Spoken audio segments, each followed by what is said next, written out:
Hello Zija Nation, and welcome to another Natural Health Revolution call. I'm Dr. Scott Johnson, and with you again with the Everyday Essentials tips on essential oils.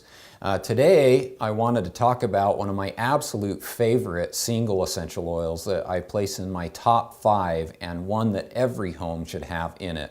What we're talking about is Copaiba essential oil. Now, Copaiba essential oil is obtained from resin in tropical trees in South America.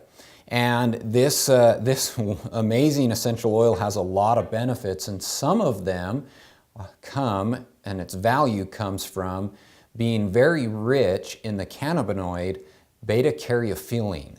And so it's really rich in that. It can be 50 to 80% depending on the sample, but your good samples are high in that particular compound. And that gives it a lot of its value because it's so rich in that one compound. So because it is a cannabinoid, we know that it can work with the endocannabinoid system. So just a little brief overview of what that is, but that is a series of cells and molecules that are found abundantly throughout the body, but there's two types. There's a CB1, which is found abundantly in your central nervous system, and then you have CB2 receptors, which are found in your immune system. They are also found in the gastrointestinal system, and they are also found in your peripheral nervous system. Now, scientists have started to consider that a potential target to help us alleviate some of the conditions or the challenges that we face as human beings. That CB2, sorry.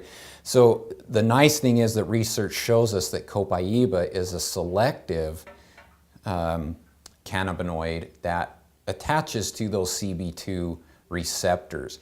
And so that makes it great because anything that can attach to those receptors can then influence the immune system and influence our gastrointestinal system and our peripheral nervous system. So what happens is that cells that have these cannabinoid receptors, the receptors kind of act as locks. And then molecules like beta-caryophyllene, they act as keys. And so when these keys are able to attach to the receptors or those locks, they unlock the cell and help to, basically what they do is they'll cause that cell to perform a function. And so it unlocks that particular function within the cell when they're able to attach to it. So we know that cannabinoid receptors actually are influential in our mood, in the pain that we feel, in our sleep quality, in our memory. They're involved in appetite and digestion and the hunger response, and they also influence our immune and reproductive function, and a whole list more. So because they influence so much of our body and so many functions within the body, the scientists are starting to use the CB2 receptor as one that they target to help us overcome some of our challenges. So that leads us into what some of the primary purposes. So I say when I talk about Copaiba, it has really 5 primary purposes.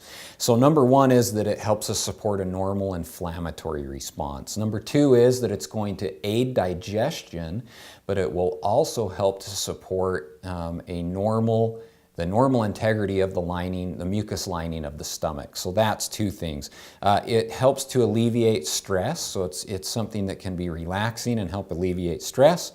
It encourages normal respiratory function, and then my 5th is that it actually can aid the normal wound restoration processes in the body. And so we have those 5 primary purposes. It's not all of the purposes or all the things we can use Copaiba for, but they are great things, 5 great things that we can use it for. So let's talk just briefly about the clinical research and some of the other research that's gone on. For example, scientists discovered in clinical research that Copaiba can soothe irritated skin. and can also reduce the appearance of minor blemishes on the skin. And so it goes back to it's helping us with those skin, one of the primary things I said that I like to use it for. Another study actually showed that, and there's more than one, there's a few different studies that show that Copaiba can help to support a normal inflammatory response in the body, something that's key to our overall well-being.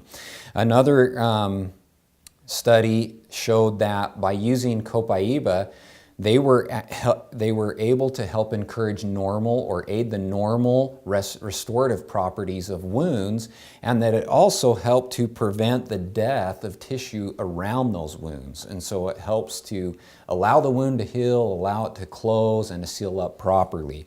So let's talk about some of the uses, how we can use Copaiba essential oil.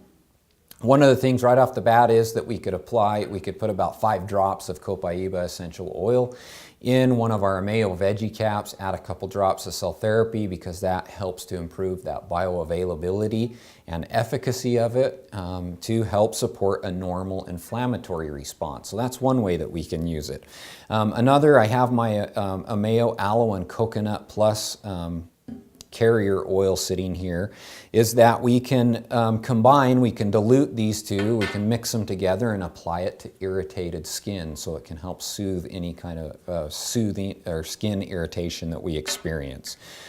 We can also take this in a capsule, so about 3 drops in a capsule to support normal stomach function.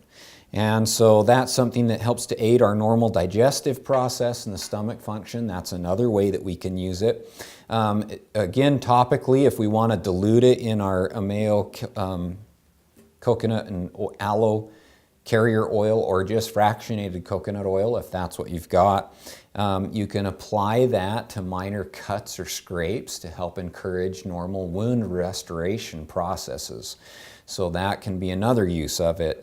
If you want to help alleviate stress, then put about 5 drops of this in your diffuser and diffuse that, and that can help reduce stress.